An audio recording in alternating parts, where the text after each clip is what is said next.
Mick Bohan, all the talk was that the semi-final was the de facto final against Cork, and he came through that. How do you stop that seeping in? Well, I suppose the answer to that is it didn't seep into us. Uh, Obviously, in its own entity, that was a fantastic performance and obviously result.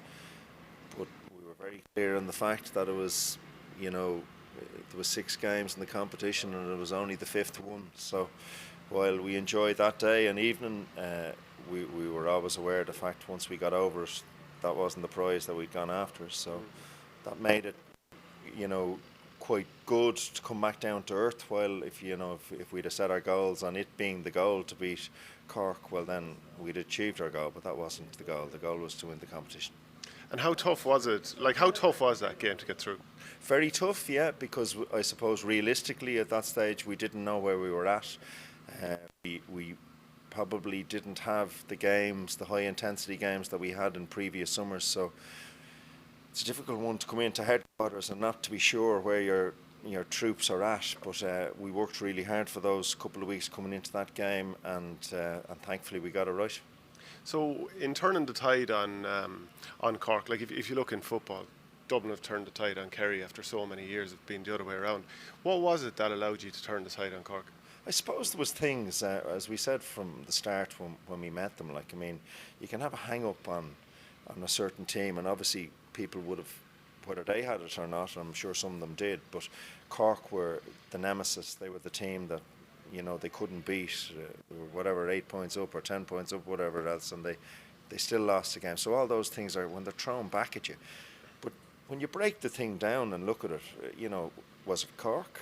Was it Croke Park? Or was it stuff that you weren't doing right? So eventually when you come back with some of the answers that you can actually prove, as opposed to being the opposition or the colour of the wear or the venue, and then you actually start having a real good look at yourself, well then within that you find the answers.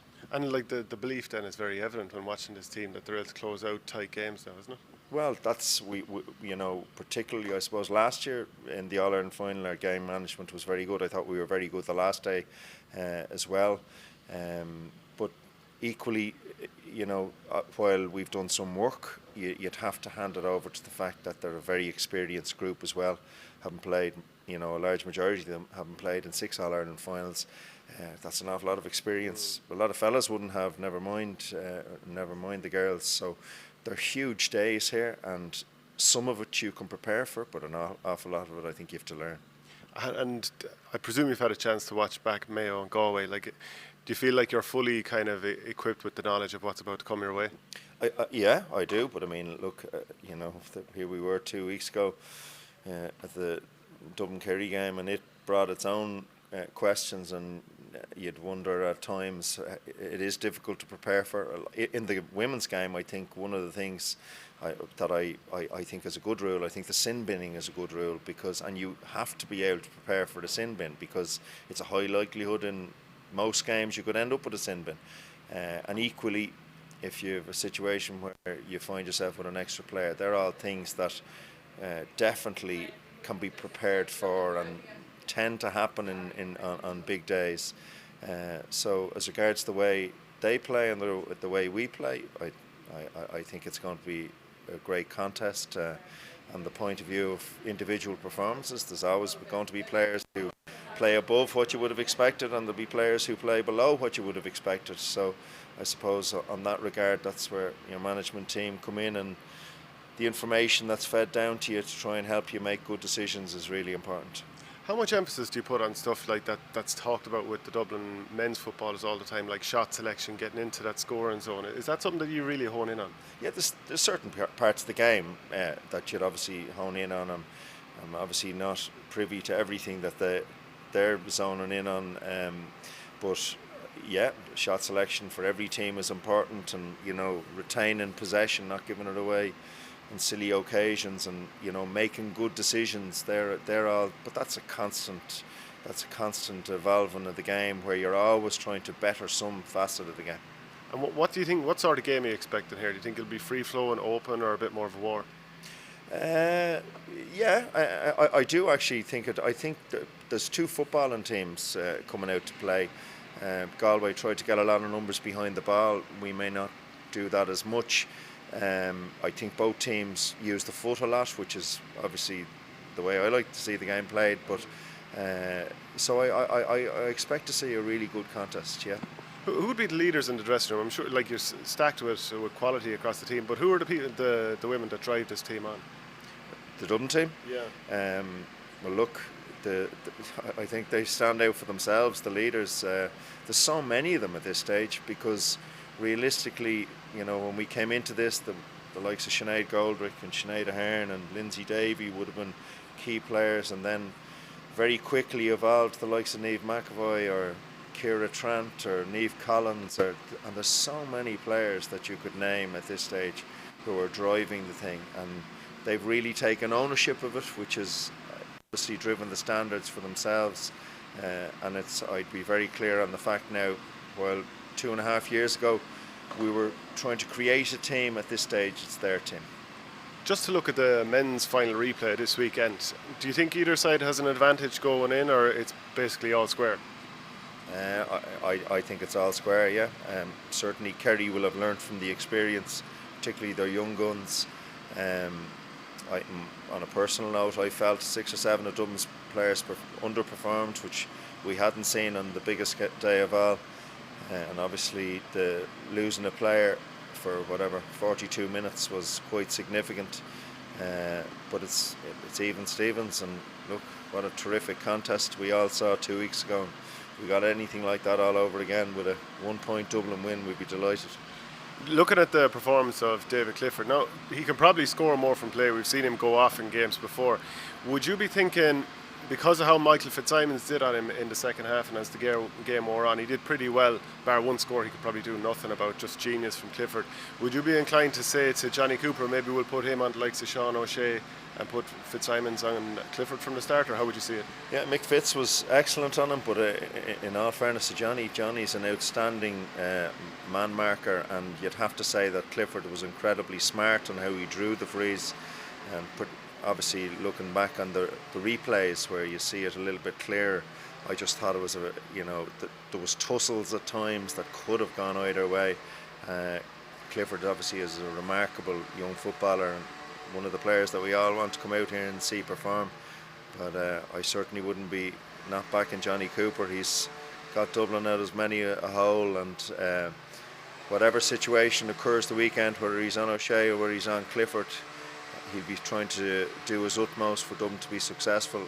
I would certainly not see a situation of being left on a player with the ticks and cards that he had again, but that's for someone else to decide. Do you think there's an element that, like the way Kerry played last week and the way Mayo in the past, maybe not this year, but like there are some signs that the Dublin dominance may come to an end? Like the average age was 27 and a half, 6 of the 11 subs are over 30. Would you read into that, or is that just, lies and statistics? Yeah, I would. I think that the work it takes to sustain something like what they're achieving is humongous. And the one person, I've said it from the very start in all this, the one person that I think has driven this more than anybody is Jim. And ultimately he has a life and a family which he has to return to, because the hours and the commitment levels that he's given to the city over the last 7 years have been just remarkable. And while a lot of players might be starting young families and they're still not, they're at a very enjoyable period in their lives.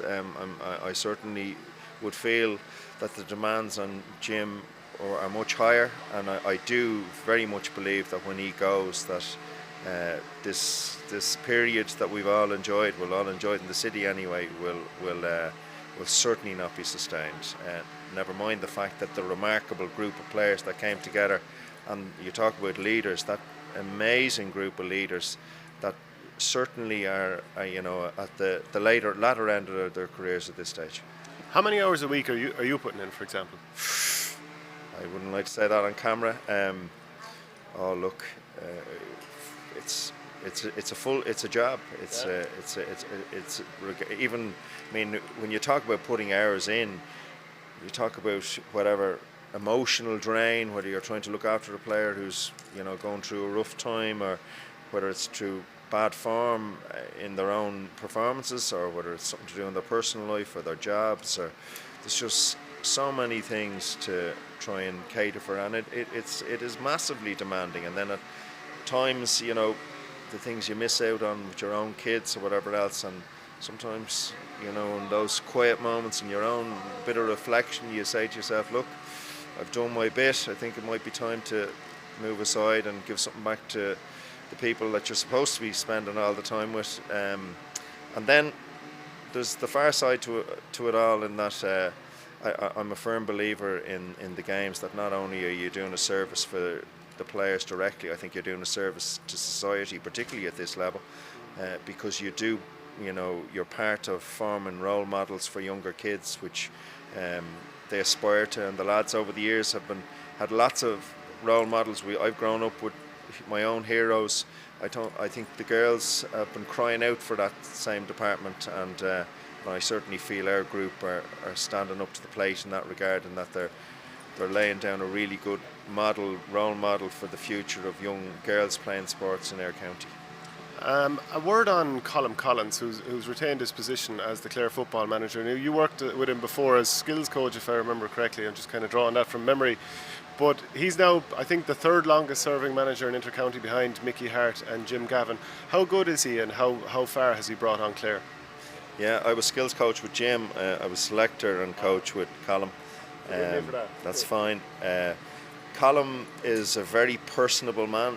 A genuine, I've said this a long time now, that he's a genuine carer, and that stands out by the way his players are so loyal to him. And it takes different things in different counties. Like Colm's approach may not be successful in Dublin, and Jim's approach may not be successful in Clare, but their fit for what they're at in their own counties is equally as important. And I think what Colm has done for Clare football is just remarkable, and the respect that his players have for him, or the people who are involved in Clare football, is just huge. And I certainly know I left after only a season with Clare, and I would have created a really good friendship, and something I'd hold close to this day. Thanks very much, Mick. Best of luck in the final. You're welcome. Cheers. Thank you.